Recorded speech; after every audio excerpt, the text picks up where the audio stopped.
Right. Hi, everyone. My name's Nils, well, obviously. I'm a technical artist at EA Fire Monkeys, and I kind of started this talk in my head a couple of years ago, sort of a rant about the value of tools and about why we should be writing tools, how we should be writing tools, how we should be supporting the artists that we work with a bit more. And now that I work full-time as a technical artist, that's pretty much all I do. I'm trying to advocate tools. I'm trying to advocate building better pipelines, building more efficient pipelines.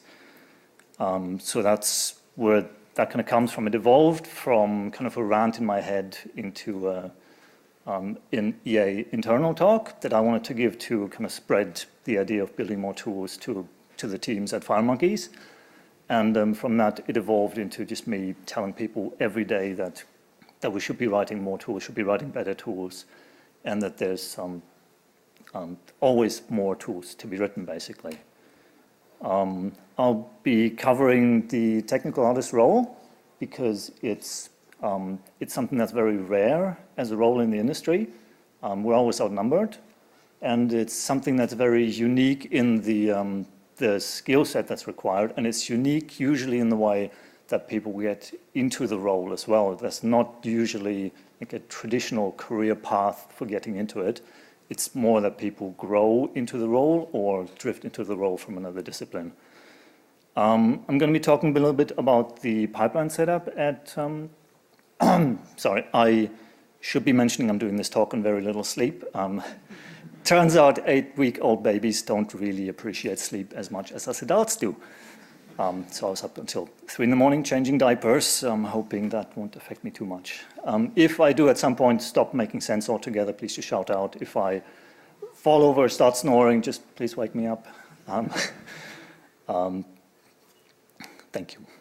I'll be talking a little bit about the pipeline setup that we've got going at Fire Monkeys, how that's kind of evolved, best practices that we follow, and the same for tools. We've got a set of principles that we follow, a set of sort of guidelines or aspirations that we try to hit every time we write a tool that kind of makes sure that we get the most out of each tool that we can possibly get out of it in terms of return over investment, in terms of artist happiness, in terms of productivity, in terms of safety.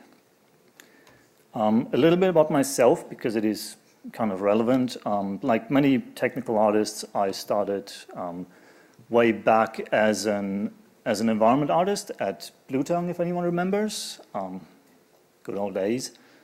I realized pretty quickly that I'm very easily bored, which can be a good thing if you also know scripting, because it means that every time you have to do something twice, you start writing a script for it, you start writing a tool for it, and that's kind of how a lot of technical artists get started. That's how I got started. Every time I had to do something twice, every time I had to, I don't know, bake textures twice, every time I had to build a lot twice, I was thinking about how to write a tool to make that more efficient, to basically make myself less bored. That was kind of my angle for getting into it. Blue Tongue, unfortunately, shut its doors in 2011 during the Great Australian Extinction. And a lot of us walked out the door that day and we kind of looked around and we went, oh, fuck, what now? There was not much around. It was kind of the death of the big companies in Australia, but not quite the rise of all the indies in Australia. So there was not that much to go on. And through a bunch of really weird connections and coincidences, I ended up at Illura in their advertising department. And through some more weird connections and coincidences, I ended up as their CG supervisor, kind of in charge of tools and organizing their projects. The thing about advertising is that it's, as an industry, it's well known for crazy clients, crazy deadlines. The thing about visual effects is that it's well known for crazy clients and crazy deadlines. So you put those two together and you've got crazy crunch time. I was at Allura and later Method, because it got rebranded, for 3.5 years, and it was perma-crunch. It was 3.5 years of nothing but late nights, nothing but clients screaming down the phone at you to get things done. But at the same time, because it was advertising, it had the advantage of having really short projects. And if you think about games, it takes a year and a half, 2 years to make a game. At Blue Tongue, I think the 4 years I was there, I worked on 2 games. in advertising, I probably worked on 50 projects in the 3.5 years that I was there. And that meant that every time we finished a project, and we had about 2 or 3 projects going through at the same time, we'd sit down, have a beer, basically have a post-mortem, look back on the project and see what we could improve and what worked, what didn't work. And especially we did that with tools, because the less time you've got, the more you appreciate the kind of the efficiency of tools when you've got them. And that meant that through that crazy iteration time, every couple of weeks we'd sit down with a beer and talk, hey, this worked, this didn't work, we should write a tool to do this, we should write a tool to do that. We did write a tool to do this and it didn't work, here's why. And we kind of got into a very good cycle of building tools, and we ended up with a really good pipeline that I think by advertising standards really stood out in terms of what it could achieve and how safe and supported the artists felt when they worked with us. Illura shut down their advertising in 2015. I think a lot of us are familiar with the principle. I haven't had to quit a job in my life. Everything just always shuts down on me.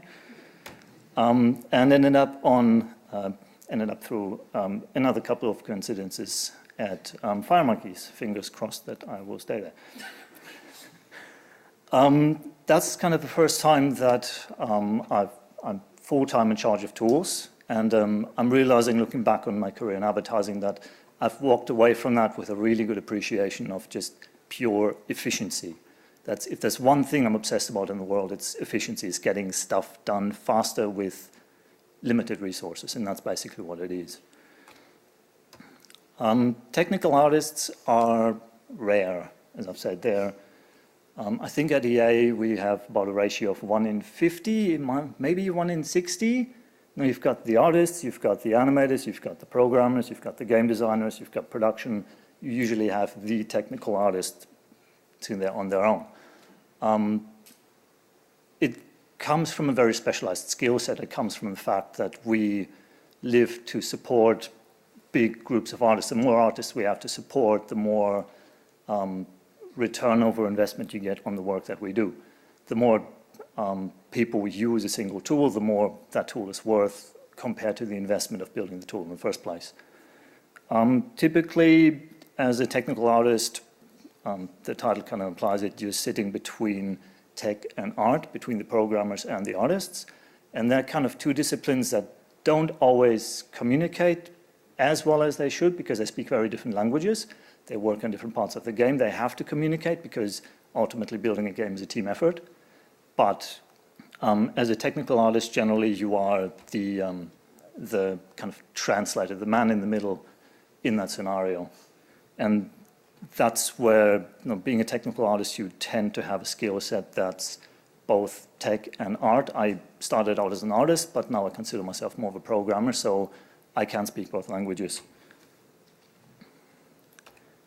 Technical artists, because there's such a crazy ratio of artists to technical artists, tend to not be hired as well in my experience.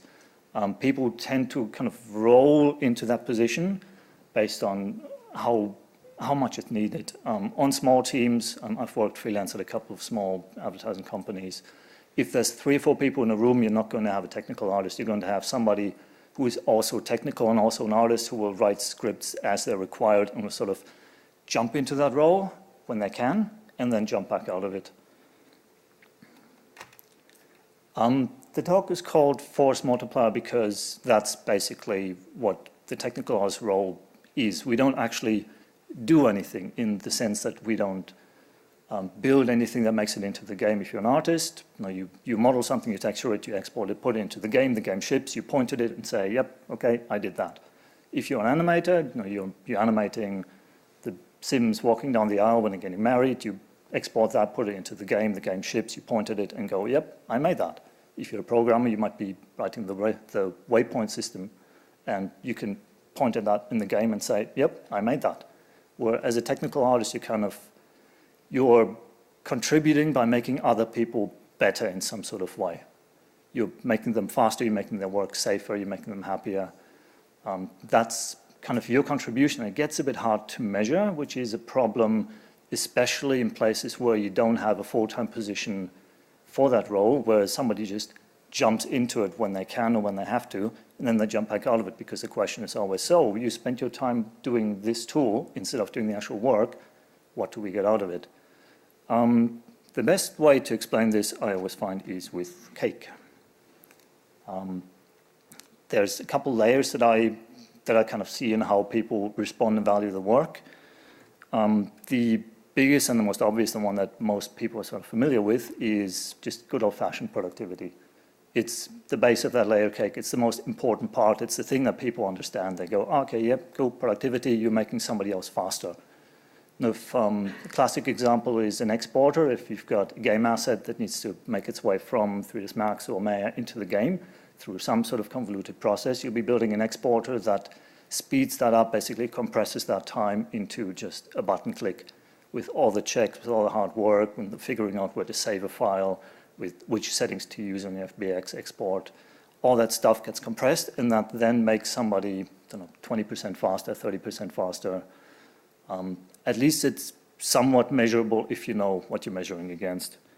The second layer is a little bit more squishy, but still measurable in some way. It's reduction in errors. It's if you're exporting something, you know if you're using an exporter, you're not going to mess up the settings because the exporter sets them in the same way every time. It is a bit trickier to measure than productivity because you're measuring something that doesn't exist. If you've just prevented a whole bunch of errors, if you've prevented bugs coming back, you're measuring something that didn't happen. So it gets a bit harder to kind of defend that kind of investment in the tool if that's all you're getting out of it. But it is still there. And the last layer on that cake is something that I try to defend every day because it is incredibly hard to measure. I don't actually want to ever assign a dollar value to it, just plain good old-fashioned happiness. And that's, when you're writing tools, that's really important to think about because the way I look at my job is I'm making people's lives easier. I'm making them work faster so they go home earlier. I keep them from messing up, basically. I keep the game from running into problems because somebody's accidentally clicked the wrong button somewhere, which means we spend less time bug fixing, which means less crunch, ideally, which means happier people. And ideally, I try to write the tools that I write to be enjoyable to use. There should be some sort of feedback that makes you think, yep, cool, I did something right by using this tool. And that's really the biggest challenge that I find being a technical artist is how do you measure success? How do you tell somebody, yep, I did this much and it was worth this much? And I'm going to be talking about that sort of in between the other topics a lot because it's something that I have done a lot over my career, especially at Illura when I started. They didn't really have much of an appreciation of tools in their advertising department because it was really small. It was right at that point where you sort of start needing a technical artist, but you don't really have one yet. And I spent a year and a half just telling people, look, we need tools, we need tools, we need tools, here's why, here's what we're getting out of it, and just having those really kind of squishy, subjective debates of how much it's worth, how much we should be investing in it.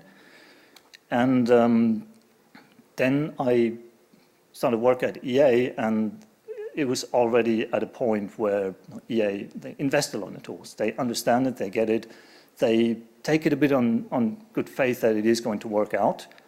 But still we have something, especially at EA, that really helps me do my job and defend my job and get my ideas across. And that's what I call champions. They're people that love the tools so much that they start advertising them, basically. They're people who are really bought into the concept of building tools and investing and making people's lives easier. There are people like the lead animator on the Sims at EA. Every time I write a tool, she'll jump up and down and go, oh my God, Nils has just written this tool and it's really cool, everyone should be using this. And it makes my life a lot easier because she will then do the advertising so I don't have to do it.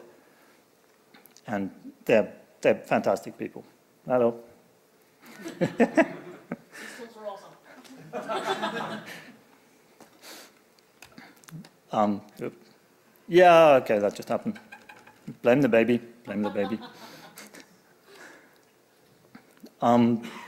like I've said, I look at my job as making sure that everyone else's lives are easier. They're faster, they're safer at their work, they go home later, they go home earlier. Best job in the world. I live to make people happy. Pipeline development basically is about economies of scale. It's about figuring out when it's worth writing a tool. That's easy for us on Sims Freeplay, for example, because we've got, I don't know how many hundreds of Sims. They're all the same. They're all set up the same in the scenes. They all export the same. So it was really easy to say, okay, we should build an exporter to speed up that process. And it's something that pays up and that pays off really quickly because we'll spend I don't know how many hours a day exporting Sims. Now we just open the exporter will read the scene, figure out which Sims are in it, and just export it, boom, off it goes. It'll never go wrong, it'll never crash the game. But if you're working on smaller projects, like I've said, I've worked at a couple of smaller companies with smaller projects that just didn't have those sort of economies of scale, it becomes a bit more difficult. If you've got a game that's got one car, obviously it's not really worth building an exporter for it. If you've got 3 cars in the game, at least if they're similar, you can start writing a tool for it. But you kind of slowly approach that tipping point where it becomes worth the investment. And as an example from EA, if we're on Need for Speed, we've got a couple dozen cars in the game. Obviously, it does make sense to have an exporter again. But in between, we do work really hard, even on sort of fringe areas of our games, to make sure that it becomes worth writing those tools, and that means standardizing things. And if you've got 3 cars in the game, it can still be worth writing tools to manage them if they're at least alike. And if they're alike, it means you can find areas of commonality that the tools can grip onto. Basically, I'll keep talking about this on and on again. It comes down to investment. It comes down to measuring how much are you going to get out of this tool after you've written it? How much is it going to cost you to write this tool, and how much are you going to get out of in terms of savings, in terms of people being able to create art instead of just exporting things over and over again? How much are you going to save in terms of not having to bug fix your game? And that, again, comes down to the layer cake and trying to assign dollar values to that. It's easy with productivity, a little bit harder with reduction in errors, very hard with happiness. I've assigned a dollar value to it there, but probably not. When I say force multiply, it also means you're force multiplying yourself as a technical artist. Programming is a great discipline for speeding up yourself, for speeding up your own workflows. You never have to do anything twice, and that's kind of what we do at EA very intensively. If you're programming, if you're writing tools, you're already using a couple of things that other people have built for you. We use Qt, we use PySide, we use JSON, we use regular expressions in our tools. They're things that we didn't write, they just come with Python, they just come with Maya, and we're kind of building on top of that. But we do make sure that every time we write a tool, that we pick anything that we can break out of those tools and add it to that base, so that our base kind of becomes more and more powerful. So when I wrote the Sims exporter, for example, I realized I had to deal with joints, I had to deal with baking, I had to deal with baking keyframes, I had to deal with the DAE exporter.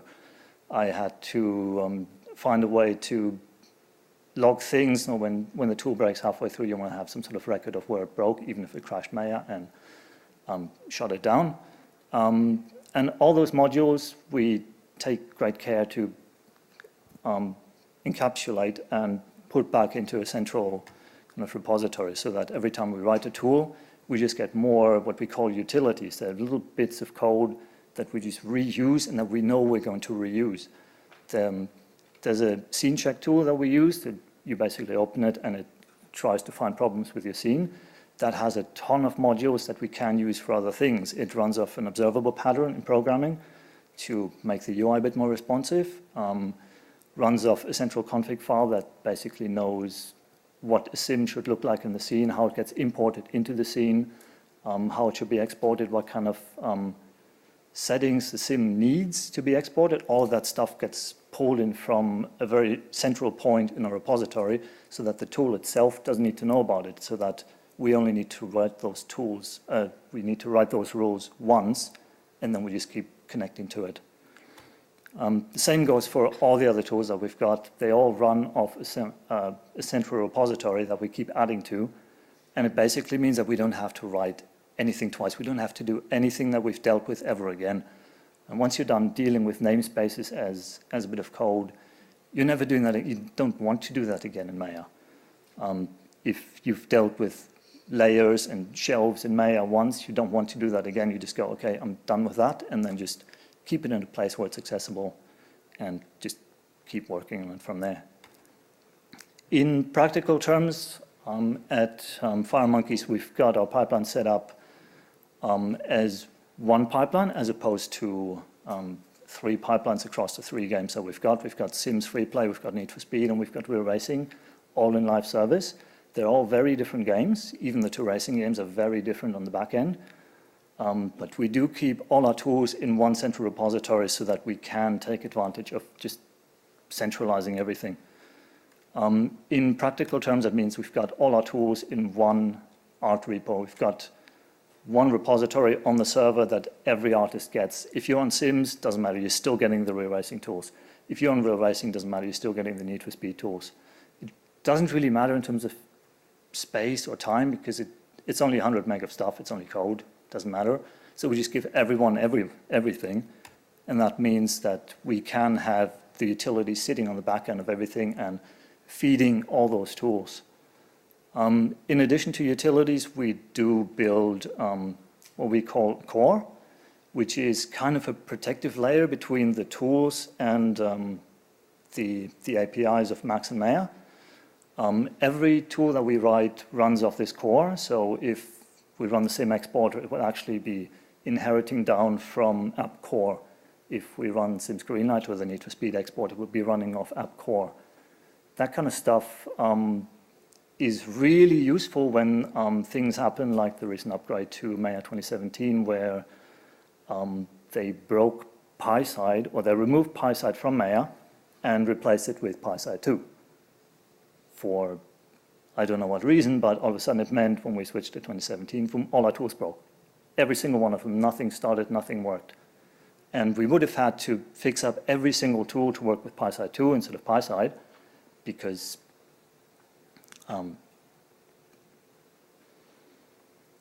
we would have had to fix up every tool because of that change, but because they all run off AppCore, because they all run off that centralized kind of protective layer, all we needed to do is update AppCore so it recognizes, okay, Maya 2017, we're going to be using PySide 2, and it's a little bit different, and we need to do things a little bit differently. And because I'm originally an artist, I always try to make things as easy as possible for the artist. So when I say that as an artist you get the Sims tools and you get the Need for Speed tools, you get the Real Racing tools, it really means that you're getting that data but you're not exposed to it because we protect you from that as well. In practical terms, it means we give artists an installer. It's literally an exe that just runs, and you just pick where you've just checked out your project, and it lists a version of Max and Maya that you've got installed, and you just go, yes, I want a pipeline. I want the tools installed for this and this and this and this. Just tick it on and go. And then inside of Max and Maya, you open a little menu and check, okay, I'm working on Sims today, and you get a tool shelf with all the Sims tools. You get Need for Speed tools if you want them. If you don't want them, you never see them. But it does mean that on the programming side, we can take full advantage of that utilities backend where we basically force multiply ourselves.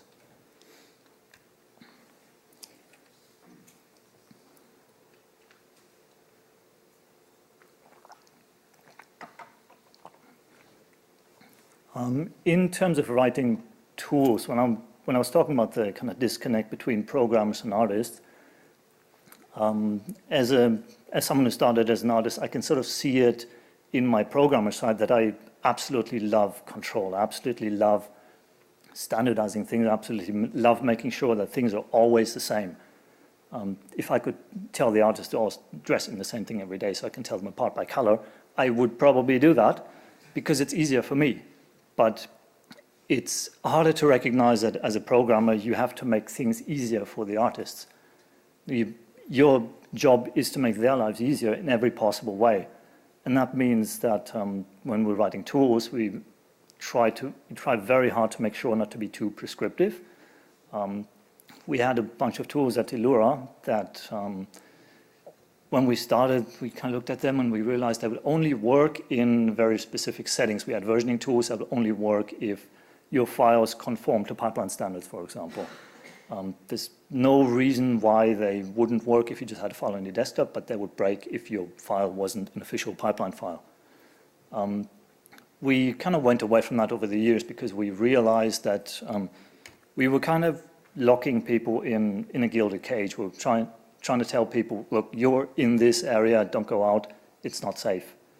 But the reality of it is that, especially in advertising, but in games as well, that you need to get out of that cage at some point. You are going to need to hack things. You are going to need to break things to make them work last minute, even if it's just for a demo, even if it's just for a quick release, even if you're just fixing a bug and then you know you're introducing 3 more bugs later on. If it has to be done right now on that day, that's what you have to do. So if you're copying files on your desktop, it should be fine. Not recommended, but should be fine. And second, again, coming from an art background, I can kind of feel how the more locked in you are as an artist, the less creative you can be. Being an artist is all about coming up with new cool ideas, new ways of doing things, and being able to kind of run free and go crazy for a bit and then come back with something new and shiny and cool they can put in the game that people look at and they go, oh my God, that's awesome. No, it's really all about empowering artists, and that's something that I've had to learn over a very long time. It's about giving people the tools to do what they want to do, but faster. So it's less about building a gilded cage and really more about building them a power suit, something that they can use to kind of be a better version of themselves or a faster version of themselves. In terms of tools, we have a whole bunch of what I call aspirational principles when we build tools at TA. They represent the kind of ideal of the knowledge that we've collected over the years, all the technical artists at TA, and they represent the ideal place of where we want to be. It's not always realistic in terms of production constraints. Sometimes you just hack out a script, but they kind of represent like a place way over there where you think, okay, that would be awesome. I want to be there. I can't afford to go there, but I'm damn well going to try. The first one is what we call carrots and sticks. There's always the carrot and the stick. You either make people do something or you make them want to do something. It's push and pull. The thing with the stick, and we realized that at Illura because we were trying to force people to work a certain way, is that it only works if you're always there to wield the stick. And that's, at some point it becomes counterproductive because you're beating people with a stick, almost literally. But it also becomes kind of a waste of your own time if you have to remind people, okay, keep using this tool. No, you can't do this. No, you can't do that. No, you can't do that.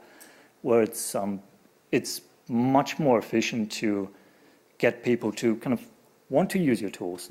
They should start a tool and think, hey, cool, thank God we've got this. But on the other hand, of course, it's a lot more work trying to get people into that mindset, trying to get people to do things a different way. Sometimes you give an artist a tool and they will look at you and go, yeah, thank you, but I've really got my own way of doing this, thanks, but no. And other times you might talk to someone and give them your tool and they go, sorry, I haven't really got time to look at this, I'll do it my own way, I'll do it this way again. It happens. So we do spend a lot of time trying to make sure that people want to use our tools. But I tend to say that the carrot is better than the stick, obviously, but I try to make sure that the carrot gives you superpowers. Return over investment is very obvious. It's probably the most obvious one. It's also the most kind of political one that you've got as a technical artist. It's trying to make sure that a tool is as obvious as possible in how much you're getting out of it. If you're writing an exporter, that might be an easy case to make. We're going to save 30% of time for an artist to build an asset because they can export it just with a click of a button. But it becomes harder when you're just making a tool for quality of life for the artist. But it is something that you, as a technical artist, you can have to get used to. And you get very used to bringing that return over investment argument to the higher-ups to kind of get buy-in from them for building tools. Glass forklift is my personal favorite because it's a very UI design kind of thing. It stands for a tool should never be in the way, but it should be absolutely visible, absolutely obvious to find when you need it.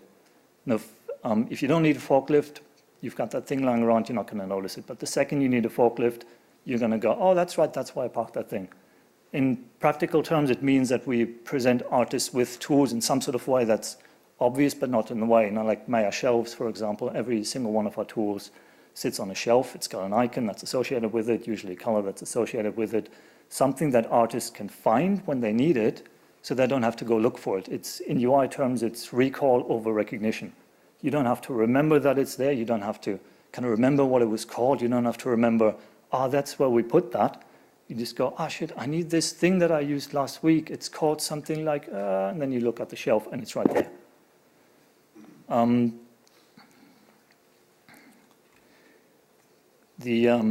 The idea of green light for us means that every artist or everyone really should be responsible for their own work.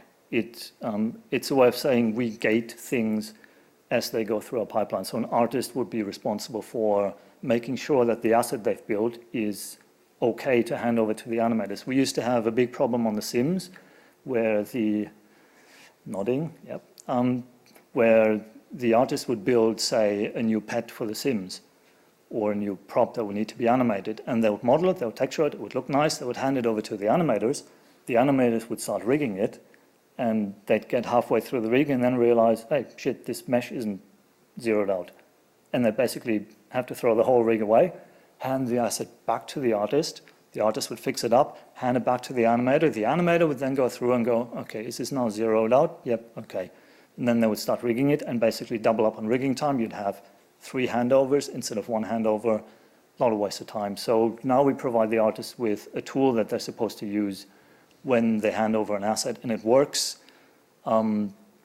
by giving the artist the tool to check the asset, but giving the animator an incentive to basically incentivize the artist back to use that tool. Whenever an artist hands over an asset to the animator would usually ask, has this been greenlit? And the artist will go, shit, no, I should run this tool. And that's how we kind of reduce iteration times. It's also a way of describing the fact that a tool should be responsible for its own problems. So the Sims exporter, for example, will actually check your scene before it exports, and then will double check the result after it's exported. So it's the idea of catching errors where they happen. And if an artist messes up, the artist should know about it before anyone else notices so they can fix it up, because they are the ones who have to fix it up anyway. It's basically a principle of responsibility. Playground is another one that we learned from Milura. We had, it's very common to have a whole bunch of tools that have really funny names, really punny names, really weird icons. We've gone away from that because tools tend to die a lot quicker if no one knows what they do. Playground basically means that it should be safe to explore your entire pipeline. You should never be looking at a tool and thinking, I don't want to click on that because I don't know what it does. You should never be looking at like a button in a tool and go, I just clicked that and I don't know what happened. You should feel safe to play around because you're going to discover things that are really useful. And it means that us as technical artists, we have a lot less work to do in keeping the entire tool chain alive. Even if a tool might drop out of usage for a couple of months, it'll most likely come back if people can discover it again. We had tools at Illura. My personal favorite was called Dan the Texture Man. It had been there for years. Nobody knew who Dan was. Nobody knew what the tool did. You clicked on the button and nothing happened, but your scene file got bigger and you were really scared of saving because you didn't know what the tool had done. So nobody used it. It was there, but people kind of went, okay, maybe don't click on that. We don't know what it did ever.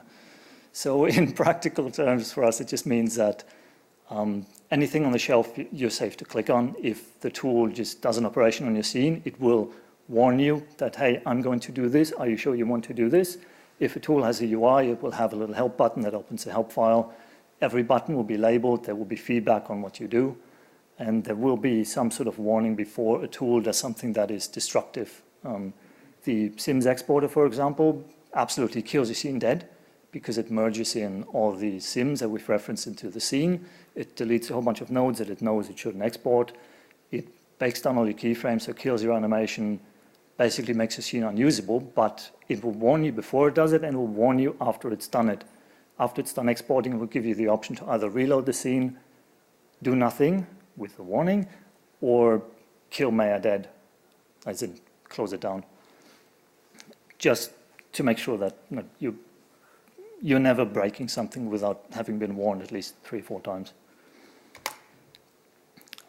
Sugar Rush is another one of my favorite because it means that you should make tools enjoyable to use. And that can be as simple as, again, Sims exporter, I use it for all my examples.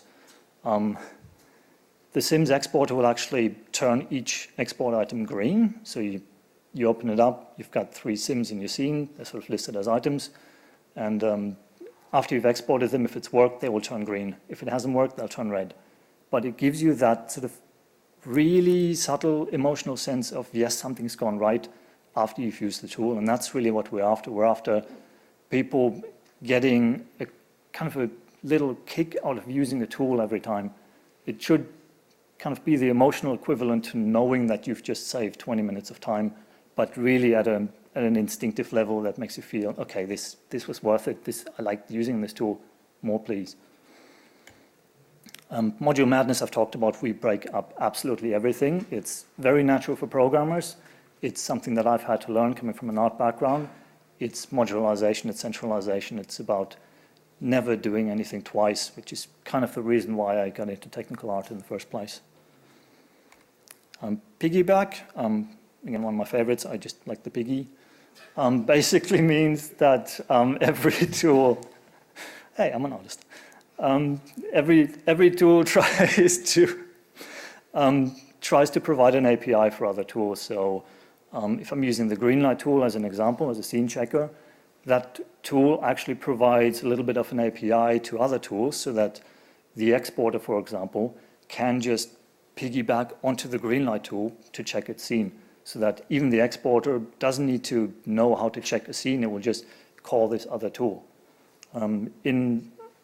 As another example, if you've got a scene builder and an exporter, if you put those two together, all of a sudden you could export every single sim in the game, and we've got, I don't know how many thousands of animations. You could export every single scene in the game with the click of a button. It would take a while, but it would be one button because the scene builder would provide the functionality to figure out what's a scene and how is the scene set up, and the exporter would then take that scene and know how to export it. And it's really that building up of chains where you think, okay, we could use 2 separate tools or just put them together into one super tool. And last one is, again, something that I've had to learn, is documentation. We try to document the crap out of everything. Me personally, because up to a couple of years ago, I really started hating past Nils because he would never document his code. I would look at tools that I've written years ago, and it made absolutely no sense. Obviously, my programming's gotten a little better, I like to think, but I would every now and then get clever and do things in ways that were a little bit unconventional, and I wouldn't be able to look at that code 6 months later and still understand it. It's perfectly natural, but it is really frustrating if you're basically shouting at your past self and, oh my God, you idiot, what have you done? This, just a line of code, just a comment would have been nice. It's even more important when you work in a big environment. We've got 4 technical artists across the studio, where you're trying to read someone's code and especially with MaxScript and Python that are a bit more loose as opposed to C#, for example, that you're trying to read something that's not familiar to you, that you're not understanding, and you spend so much time reading through the code before you've actually understood what's happening. So as a personal principle, the way I document code and the way I try to make other people document their code is document it enough that people can understand what you're trying to do if they deleted all the code, if they were just reading the comments.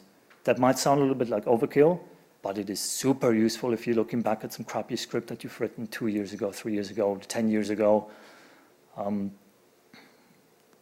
yeah, you've got no chance of understanding where you came from. And that basically does the same thing that kind of Playground does for tools, where it should be safe to look at your old code and understand it and pull things back out that you might want to use later on. That's it from me. Any questions? No. We still don't know. We still don't know. We still don't know. We sent someone down to look at it. He didn't come back. Honestly, I don't know. There were a lot of those tools that just kind of died over the years. It was a lesson we learned. That's kind of the best we could take from it. Yeah. How often are you rewriting tools or rewriting new ones? I like to think that I'm rewriting them less often, but personally I'm a big fan of rewriting things from scratch. So it does happen probably more often than it should. We do tend to kind of write new tools as opposed to fixing old tools, unless they're really, really horrible. But I did, for example, write the Sims exporter as a replacement for the old one because when I started at EA, they already had an exporter. It was written in Mel. It was written in Mel. It was, I think, 10,000 lines of code that I couldn't understand. It crashed a lot, and it had comments in there. Like, oh my God, why the fuck are we having to do this? It was full of frustration. It was really difficult. It was at a point where it was not maintainable. And so we just made the call, okay, just axe it, write something new, and that exporter has kind of lived on ever since. It's gone through a couple of changes, but because we've written it with future changes in mind, and because we've had a chance to rewrite it, it's kind of got a much longer shelf life. The advantage of rewriting something is that you basically already know what you're doing.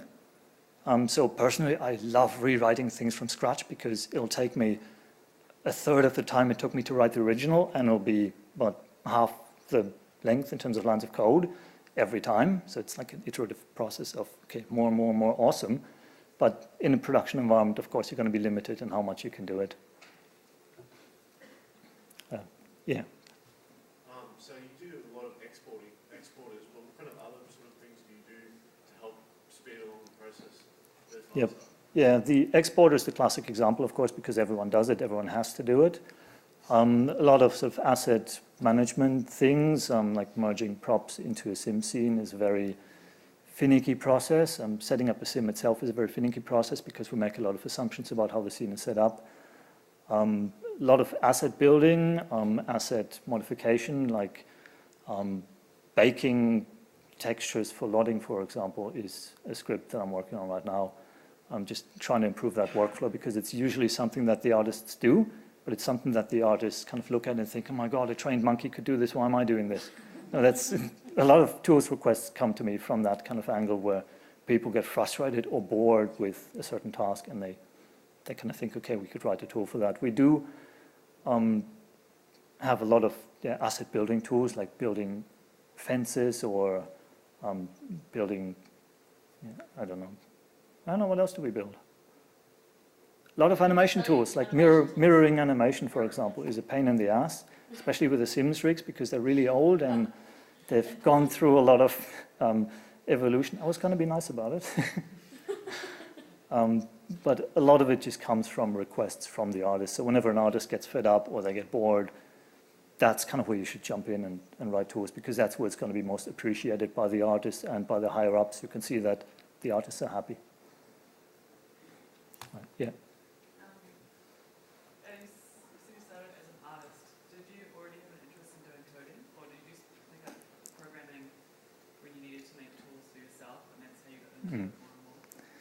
it's I don't know, it's kind of hard to say. I think what got me started was the Max script listener, because I did do some programming at uni, but kind of went away from it to become an artist. When I started working at Blue Tongue, like I was saying, I get bored really easily if I have to do something twice. And Max and Maya as well have got a feature where you can work on it and it'll basically spit out the code of what it's doing, the code equivalent in the listener. And that's kind of how you get into it. That's how a lot of people get started with scripting, because it's just a really nice way of not having to read through a whole bunch of documentation. You just look at the code it's already spitting out, you kind of make sense of it in your head and go from there. It starts with really small scripts, like 2 lines, where you're just adding a modifier or combining 2 meshes, and just goes from there. Yeah. Do you have any thoughts on sort of preference as to whether tools should be embedded in things like Maya and Unity or built as a standalone or It depends very much on what the tool does usually. I do have a kind of a pipeline tool that I give out to people, like VFX Studios, for example, that runs on its own and then has hooks into Max, Maya, Houdini, Nuke, things like that. But if you're writing a tool that only does an export from Maya, for example, it doesn't make a lot of sense to have it as a standalone. So it's usually based on what the tool needs to do. The gold standard of a pipeline setup would, of course, be just one standalone tool that hooks into Max and Maya and things and does all of that all at once. I've seen that in feature film. It works really well, where you have an asset and you build it in Max, but then you have the same kind of UI front end in Maya to pull the asset in to animate it, which works really well. But it tends to be a whole lot more work to make it kind of function for everything all at once. So we tend to write tools that are very program specific. Yeah. So let's say you went to like a new indie studio tomorrow working in Unity or something. What would be like the first like 2 or 3 tools you would think about building? Blue sky thinking. Probably either an exporter if they don't already have one, because everyone needs one, or some sort of scene setup tool that standardizes the scene, because standardization is really where tools feed off of. Now, the more alike all your things are, the easier it is for code to kind of go through and work on those scenes. It's kind of hard to understand for if you're making art, if you're not familiar with programming, I should say. It's hard to understand just how literal code has to be, or how code is naturally, when it tries to understand a scene. So if you've got a scene where a sim is called sim1, and then you've got another scene where a sim is called sim_1, code would have to account for that. It doesn't have sort of human thinking in trying to resolve those problems. Your code would either crash or not do anything in one of those 2 scenes, most likely. So standardizing things is kind of laying groundwork for building more tools, and that's kind of how you pick up more and more speed as you go along. So probably something like that. Yeah. You've spoken a lot about animating and texturing and modeling, but are there any specific tools you use for VFX on? Is that stuff can be quite specialized between each asset? Yeah. I haven't a lot. Nothing effects specific. I think it would depend on what the effects are, I guess. Yeah, sorry, I don't actually know because I haven't done it a lot. It would basically, when you're writing a tool, you're trying to figure out where you're spending most of your time and which parts you can automate. So if you're doing effects, if you're doing a lot of particle effects, there might be a tool that helps you set them up, or something that saves presets for other effects, for example, in Unity. Something like that, or something that organizes like a texture library for effects, or creates variations on effects. And something that's used in film a lot is, what do they call them? Basically tools that when you have an effect set up, it creates 100 variations of them, shoots them to the render farm, and brings them back just to see what they look like, which is no effects that are simulation-based or effects that are sort of random, can be really useful. something like that, but it really depends on where you're getting the most out of your investment for the tool. Yeah. How do you deal with source control? We've got sims on SVN, which is, yeah, it's okay. We've experimented with Perforce, which is a lot faster. We would like to have it. But right now it's SVN for everything. We've got different repositories for different projects. I think there's some projects that have got separate repositories for art, code, and the game. We've got our central art tools repository, which is kind of my territory. We split it up as much as we can have to, and as little as we need to. But yeah, basically everything always source controlled. And even for my personal work, I wouldn't work on something without shooting it off to Git or Perforce.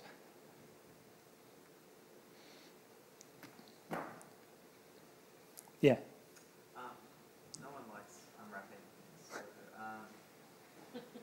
I fantasize about machine learning doing UVs for me. Oh yeah, that would be nice. Do you see any impact of machine learning in developing tools? I would like to. There's a lot of great papers that come out every year at SIGGRAPH about generating geometry, about capturing faces, scanning, all that stuff, generating imagery that didn't exist before, machine dreaming, all that stuff. It's always frustrating to see how slowly that kind of flows into our tools. You see all this cool stuff being done with it, and you're thinking, well, I've got a practical problem right here that you could solve right now. Why aren't you doing it? But yeah, I would love to see much more of an impact of it, and sooner, sure. Yeah. I'm sorry, I think we're out of time. All right, thank you very much.